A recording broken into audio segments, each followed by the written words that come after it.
I think you have to come in my live. Yeah.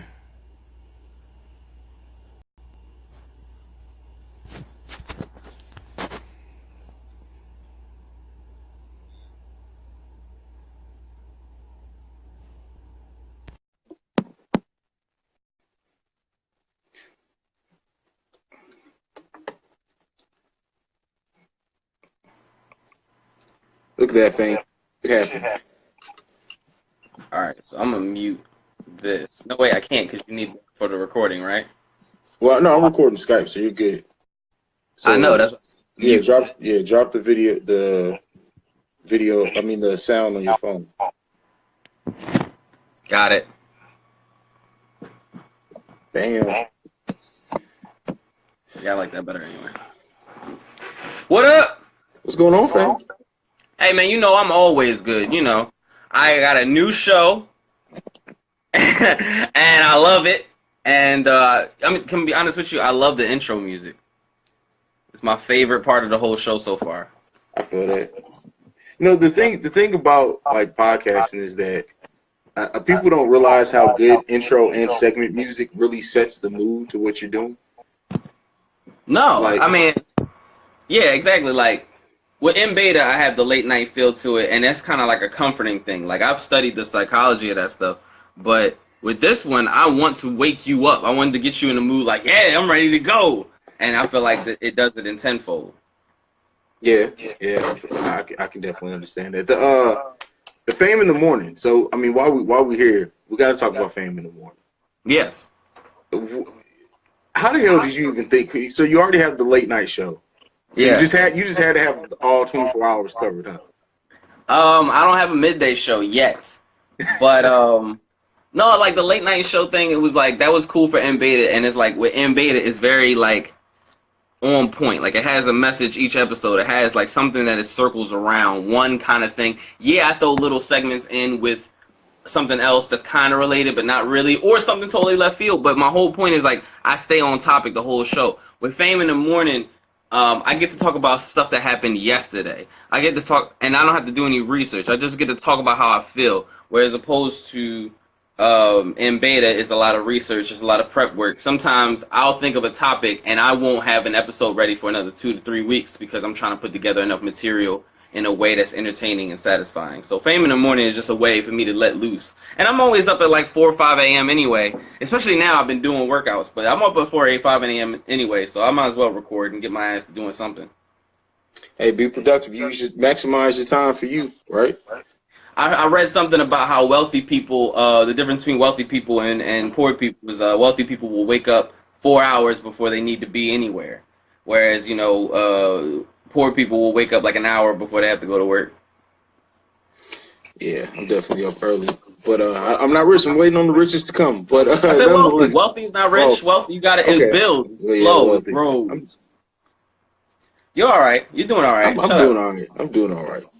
If I'm doing all right, I know you're doing all right. So we're not even going to talk about that, man. Because we'll talk about that later. We'll talk about that off air. So we're here to discuss something a little bit different, man. We're here to discuss not one-hit wonders, because everybody talks about one-hit wonders. That's easy. We're here to talk about two-hit wonders. Yeah. Two-hit wonders. I mean, I don't know if you call them two-hit wonders, but it's just like not everybody is around for the one and done. Some people is like, hey, I got one. I got another one. And they just never able to capture that same success. It doesn't necessarily mean that they're a bad artist. It just means like they never got that shot of that opening. Some artists get it like in groups. Like some artists have been on songs that have gone platinum. They just can't do it themselves. Like I think Nate Dogg is not a two-hit wonder, but he's an example of a person who has many, many hits, but none to his own name. Doesn't mean he's a bad artist.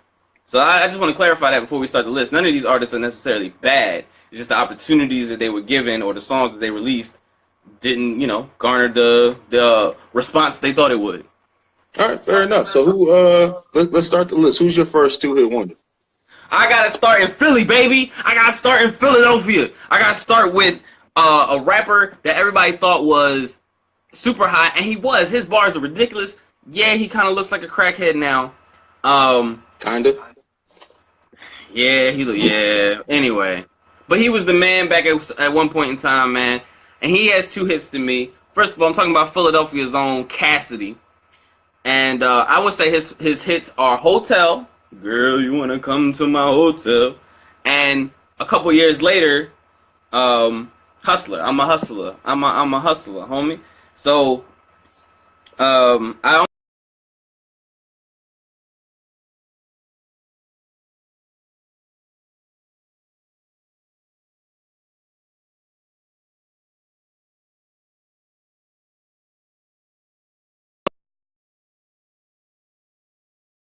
his run. He had his run. It wasn't.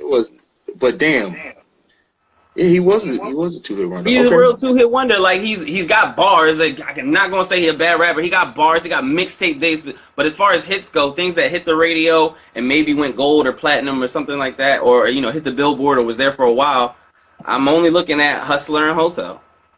All right.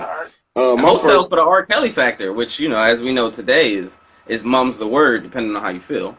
But I mean, we're not gonna get into the age of the people who were at the hotel. We're gonna keep it moving on that. But that's when he was wearing that mask and shit. That's all I'm gonna say. That was when he was full Piper, wasn't it? Like that was on some other shit. I'm not really R. Kelly, y'all. It's not really me. Any crimes you see me committing with this mask, who knows who it is? My first one though is Bone Crusher. Never Scared reached number 6 on the Billboard overall, not just hip hop rap, number 6. And then also Gripping the Grain, which reached number 36. Okay, so I had a debate. I thought about putting Bone Crusher on this list, but I couldn't think of a second hit. Because, I mean, not to say that Gripping the Grain isn't a hit, because I did like it, and it was on the radio, and it was there for a while. But when I looked at Bone Crusher, I looked at, when I look at the hits, I try to think of 2 hits that are on the same level. And you're right, though. Gripping the Grain is that shit. I forget that's a Bone Crusher song sometimes. Like I leave it in the memory banks, but Never Scared is that shit. And always will be. Oh yeah, Never Scared is undoubtedly a classic single at least. Like I don't know who would argue that point, but Gripping the Grain for me, that beat is one of the coldest beats ever. Fuck that. I don't care what nobody has to say about it. Let me ask you this: is it cheating to say that Never Scared is a hit and the Never Scared remix is another hit? No, not at all. Because that remix is tough, and that would make him a 3-hit wonder in my book. Yeah, the Never Scared remix was his own thing. So I mean, I wouldn't knock you for that. So he's a 3, still 2-hit wonder. I mean, it doesn't. The remix doesn't get counted as a whole. It doesn't get as much It's more play. like a B. Like it's a 1A 1B type situation. I got you. Yeah, it's the same beat, so I'll give you that. Jumping to my number 4, I'm staying in Philly. I don't even know if it's in the top 5. I said number 4, but my next one, rather. Staying in Philly. It was a group. They had this song, and it was real woke, I guess you call it. I mean, I have problems with it personally. I'm not going to get into them now. And then they had another hit with another Philadelphia native, Eve, and I thought it was a good song. I'm talking about City High. They had the, what would you do if your son was at home, crying all alone on the bedroom floor? Whatever. I can't get a job. My dad's on crack. You know the gist. And then they had the joint 5'5" with brown eyes, caramel complexion, smile like the sunrise. That joint was hot. So I don't know how the spins were otherwise, and I did no numbers research for this list. I didn't go and look at the charts or anything like that. But I know that they were on the radio. I know What Would You Do was a big hit. I know that was really catchy. I know it was in movies and stuff like that. Caramel, I don't know how well it did, but Living in Philly, it was on the radio all the time. That girl, I forgot her name. She did a lot of Philly shows, a lot of Philly posters. So this bitch it was all up in my life. So I give it to City High. I didn't even think about City High, so you got me on that one. My next one, I had to go out a little bit outside of hip hop, so okay. The 2-hit wonder thing and staying in hip hop gave me a little bit of trouble, so I had to come a little bit out of it. And that's August Alsina, No Love, and I Love This. I hate both the songs, but I'ma keep on drinking 'cause I love you.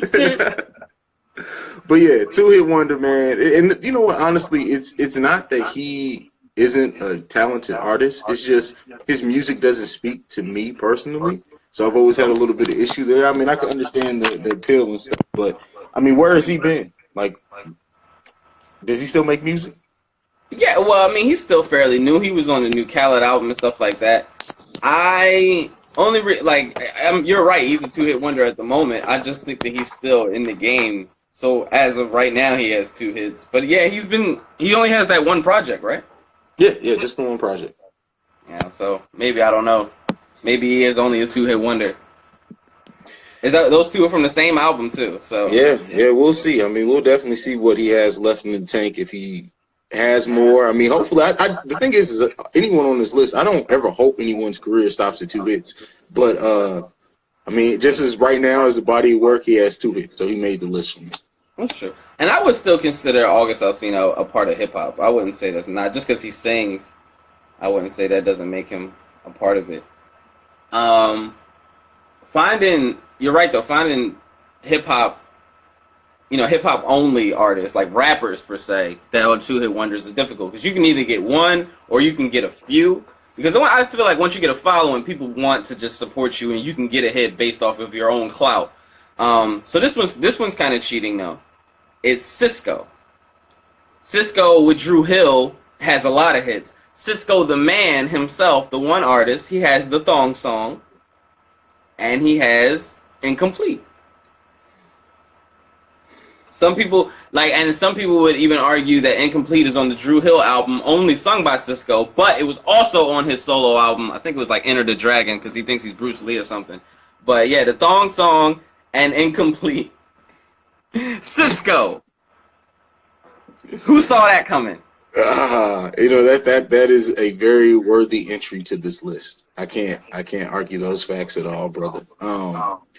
My next one though is, and this one is he is a 2-hit wonder, and it sucks that he kind of makes this list because it's not necessarily of his own doing. But Bobby Shmurda, Hot Boy, and what was the other one? Bobby Bitch. What is the other one? Bobby Bitch. Oh, is that a hit?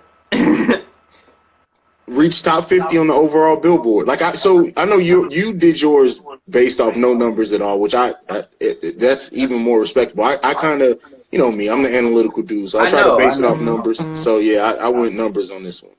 Normally I would go numbers, but I was trying to as you know, and I've discussed on this show and I've discussed on Twitter and things at Fame Black for those listening and watching on Instagram Live.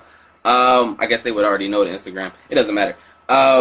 My definition of a hit is I have very high standards for it. I want it to be gold or platinum or something. I want it to be on the charts for a certain number of time. I want it to actually have a place in the top 20 of the charts, Billboard, not just hip hop, stuff like that. I have very high standards for this. But for this list and for the sake of this list, I lowered all of those standards to just something that played on the radio all the time, something that was either iconic or you quote them for, stuff that people quote to this day and may not even know the artist that sings it. Yeah, so that's why I use the people that I use. I feel that. So, but Bobby Shmurda as an artist, we know he's locked up. How much promise did you see him as an artist? I know you more than new music, as I'm open to all music. I don't like the new music as much, but I know you listen to everything. So I do. I'm a new music advocate. I really do like a lot of these new kids. I like the fact that obviously when you get a wave of new artists, yeah, some of them are not great. Some of them are there because they're got social media clout, or they are nice to look at, or they have some other talent, like they can dance, or they have a famous uncle or whatever like that. And honestly, the charts and the crowd reaction kind of weeds those people away. So I like to see the first wave of new artists come in and see oh, I like this guy, I think he'll last. And then seeing if it's true or not. So I do listen to all the new stuff. Bobby Shmurda, I liked in the sense of it was brash, it was very Philly. It was very cool. He had to dance, but he was being so truthful. It was so real, right? He actually got booked for the song, right? The Confessions. He basically said it was a confession, and that's not rapping about drugs is different when it's something that you've done in the past and you don't condone anymore. And you say, hey, this is how I live my life. But when you say, like, yeah, I killed that nigga, and you really did kill that nigga, and you still wanted for killing that nigga, that's not cool. You can't be putting that on the airwaves. You can't be promoting that to children or stuff like that. So it's a moral thing I have against Bobby Shmurda. All right, I feel that. Who's next on your list? My list, okay. So I stayed in hip hop. I found as much hip hop as I possibly could, and this is where people will start to debate. This is where people go, well, maybe that's 2 hits, maybe it's 1.5, maybe it's 3, blah blah blah. I got Chamillionaire. Chamillionaire obviously has a hit with Riding Dirty. Everybody knows that one. That's the one that gets quoted. That's the one in movies. I mean, even white people put it in their movies. When anybody pulls up in a nice car, it's just the song to do. But another one that did really well as far as, you know, I know it was MTV Jam of the Week, and I know stuff like that, but Hip Hop Police. And honestly, it's one of my favorite Chamillionaire songs, and one of my favorite songs, like, in general. Like, it's so good, and it's got Slick Rick in it, and they're dressed like white cops, and they're booking each other. It's really creative. It's really clever. It's really funny. If you've never heard the song, I give you just one line from it. He's talking like he's rapping as the cop who's booking him. And he's like, in your car, we confiscated the Chronic and Eclipse diary that you had and all your blueprints. And it's just referencing other rap albums. It's so good. It's so clever. It's so real. Chamillionaire for the 2-hit wonder. I don't know why he never went further. I listened to Chamillionaire's album, and I like it. His songs are good. I just don't know why he never got that chart following or whatever like that. Some people put Grown and Sexy in this list to make him a 3-hit wonder. I don't. That song did not do well, and you know, I didn't like it very much, so it's not on the list. All right, I can feel Chamillionaire being there, even though yeah, I say he has more hits than 2, but that's because of everything before he started releasing actual commercial albums. So as far as like from a commercial standpoint, right, that goes back to that regional thing we talked about before. But yeah, from a commercial standpoint, I can. Wait, is Chamillionaire from St. Louis? Or? No, but if you look it up, like Chamillionaire's whole buzz, you know, I'm a military brat. I lived overseas, right. But he toured to military bases before he got his big break. So like, Chamillionaire was on base in Mannheim, Germany, where I grew up. Cool. Yeah, like once every 2 years or something. So I got to see him a lot. So that's why I have a personal thing. Yeah. All right. Do you got any more? Yeah. The next one. OT Genesis with Cut It and Coco. All right. Okay, that's funny. I was going to put him on my list too. I was going to put him on this list too for those two, but I like Push It. It's not. It may not be a hit, but I like it, so I couldn't do it. I couldn't do it. It's not a hit. It's not a hit, but I couldn't do it because I like that song so much. But yeah, you're right. Yeah, he's definitely 2-hit wonder. Like, I can understand you liking more music, anyone liking more music from him. But as far as, like, again, hits from a commercial standpoint, Cut It and Coco, like, you had people, like you said earlier, white people, I'm in love with the Coco, don't even know what the fuck it means. Not at all. Definitely a hit. Like, that was a Vine thing. Like, people were pouring milk on that Cocoa Pebbles going, I'm in love with the Coco. Like, that was a real thing. Like, that song did huge. And then, Cut It. Yeah, Cut It. People love songs about cocaine, you know, like that is real. Like people like white people love Jeezy, and they don't know why. It's because he's rapping about cocaine. Everybody likes cocaine. Personally, I don't. Have you seen Sorry to Bother You yet? No. What is that? What is Sorry to Bother You? It's the one with Lakeith. Is it Stanfield his name? The guy from Atlanta, the skinny guy, the tall skinny guy, the funny one. Oh, okay. It's him and Tessa Thompson. Definitely check it out. There's one of the funniest cocaine jokes I have ever seen in any movie in that. Like, it's hilarious. But continue. Who's next on your list? Okay. So I stayed hip hop, and this one was cool to me because this was an artist who came out, had one hit, released some other songs, didn't do that great, big in the strip clubs, not big on the radio.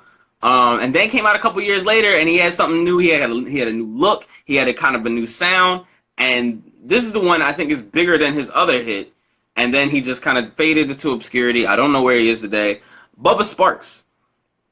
When he came out, he had Ugly. Mm-hmm. It's getting ugly. Certified hit. I'm totally gonna make you mad when you're editing this. I want you to add in all the songs that we're putting in. And then a couple years, and I think that was like 2003 or whatever. 2006 rolls around, 2007, he rolls around with booty, booty, booty, booty, rocking everywhere, Miss New Booty. And people still say that today, and they don't even know where that's from. And no one remembers who Bubba Sparks is, but that's a good song. And so is Ugly. All right, I like that. I can't fight that at all. My next one. I'm sorry. People are going to be like, CJ's an old bastard. Is it Dej or Dej? Like, how do you pronounce her name? I always say Dej Loaf. Okay, Dej Loaf. Back Up and Try Me. 2 certified hits. She hasn't done shit since then. So yeah, she makes my list for that. I still think she has promise. Like, I enjoy her music. She's dope. I enjoy her music. I enjoy her style. I enjoy the fact that she's comfortable being her. I enjoy the fact that she likes big booty women like I do. Like, what is there not to like about Dej Loaf? But she's still only 2. She's not gay though, right? She's straight or bi. She's bi, I believe. Okay. I like Young Ma. Young Ma. I don't know who saw this, but Young Ma dropped a freestyle on World Star. That shit is the truth. Young Ma is hot. Young Ma is hot. I don't know if anybody peeped that shit. Like, she's one of the new artists that don't get all the flack for being a new artist, but she's the truth. Oh wait, yeah. You're an old bastard though. I am. Is it Dej Loaf or Dej Loaf? But yeah, she only has 2. Only 2. Oh, you know what I'm thinking of? It's a Big Sean. It's a Big Sean song. She's on. She's had some dope features, but as far as like her. Yeah, but she only has 1 album, right? Yeah. So it's plenty of time to catch up. I think if you can get 2 hits off of an album, I think you've done. That's the minimum. That's like a C. That's how you know you've done well, or you'll at least make it to the album 2. She's gonna get paid for the rest of her life off royalties for that album. Those 2 hits alone. Like, and the thing is that, like, anyone who makes this list, and for anyone listening, I'm not saying that they're terrible artists. I'm just saying that they've only had 2 hits. Right. And I'm not even saying that I don't like her. I like her music. I'm sitting here right now. I thoroughly enjoy her music, but she needs to come out with more. Like, she's been gone now for like two years, if not more. I think 2 years. 2 years is the max right there. But yeah, I'm ready for more Dej Loaf. Yeah. All right, that's it for me, man. Who you got left on the list? Well, that's good because I only have 1 more, and it's totally against the grain of everything else that I said. And it's only because I was listening to him, and it's because the next episode of Fame in the Morning is going to have a song from this artist that's not a hit, or it was actually never released, and it's going to be the song of the day. And I didn't pick it either. That was DJ Gullah, from the B.R.E.A.K.S podcast. He picked this song. But anyway, I'm talking about the artist Shaggy. He has, in my opinion, 2 hits. 1, It Wasn't Me. Everybody knows. And then I don't know how it was for everyone else, but every Sunday morning on the hip-hop radio station, they would play like more love songs and more like Butterflies by Michael Jackson and like A Long Walk by Jill Scott and Angel by Shaggy. That shawty, oh my angel, yeah my darling angel. And even though I have like 3 Shaggy albums, I've never heard any of these other songs on the radio. Only It Wasn't Me and Angel, and both of them did really well. So Shaggy is that my last artist and the total wild card of that whole list. I feel that. Shaggy, personally, for me, my sisters, that Angel song, and I think they were like 6 at the time, if not younger, drove me fucking crazy with that shit. So like, your sister's older or younger? Younger. Okay. I wanted to strangle the holy shit out of them. They're twins. Like, they both would sing that shit all fucking day. And I would, like, babysit them. And I just would want to look at them and be like, y'all are really cute. If I knew I could get away with murdering you right now, you'd be dead. I'm sorry you have such personal vendetta villains against Shaggy just trying to tell this girl after cheating on her and saying it wasn't me. Fuck all that shit. I used to listen to It Wasn't Me all the time. That used to be the jam. That used to be the one every morning. See, fuck that. That and that stupid Who Let the Dogs Out bullshit. My younger sisters played that shit out so much that it was just like, just hearing 2 bars from that song will send me into a rage. I have to either walk out or stab someone. There's no in between. One of the two has to happen. When the party was nice, the party was bumping. That song is about, like, ugly bitches in the club. Yeah. And most of the ugly bitches were singing the song, not even realizing that they were talking about them. But it's like, that was the theme song for the Rugrats movie. Which is coming back, by the way. What's it? A new season, a movie, and something else, right? I think it's a new season and a live action movie. Which live action movie. The Rugrats should never be live action. Never. Like I'm not feeling that. But you know they're gonna do it anyway. Oh my God! Why do I have to drive now? I don't know. You came at the end of the show, Miss Nelly Baby. You can either drive or ride, but I mean, you chose the wrong time. Put that shit in neutral. Pull over to the side. What? Pull the panties to the side. What? Oh, this is not Love, Lust, and Badass Soul. Wrong podcast, Fame. Wrong podcast. I'm sorry. That's absolutely right. But yeah, that's haven't been a guest on, by the way. You've been the only guest we've ever had on that podcast, Fame Black. You know something? I have a new topic that I want to bring up, so I need to come back. Well, we'll definitely work something out. Fame, man, I appreciate you coming on, man. Anything you want to leave the listeners, the watchers, with before we depart? Oh, well, listen, hey, I have a new show as well.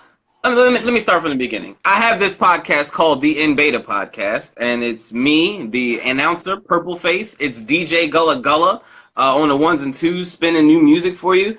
It's all educational. It's very funny. It's entertaining. It's sketches. It's music. It's knowledge. It's what you need. It's 30 minutes every single Thursday on all podcast platforms. It's called the In Beta Podcast. Secondly, I have a new show, just got accepted on Apple Music, so look for that, or iTunes, whatever you want to call it. It's called Fame in the Morning. And basically, it's me, 10 minutes, talking about whatever I want to talk about. So whether I'm telling a story or commenting on new news, you don't know what to expect. It's gonna be a little crazy. It's called Fame in the Morning. Look for it on where all your podcast platforms. And then, of course, I am Fame Black, the guy promoting all this Fame Black material. At Fame Black, FAME, BLACK on Twitter, Instagram, and as of recently, back on Snapchat. Thank you and good night. Everyone knows where they can find me. I'm CEO Haize. You can find me at CEO Haize. I got my live show coming up this weekend in St. Louis at Herb Arts. It's going to be a lot of very thick, voluptuous, beautiful women there. I'll be there. My outfit for the after party is me. Like, you know what? I'm not even going to tease it. It's going to be amazing. Just be there. If you're not there, fuck you. But be there. Not you, Fame. You're different. You're different. All right, man.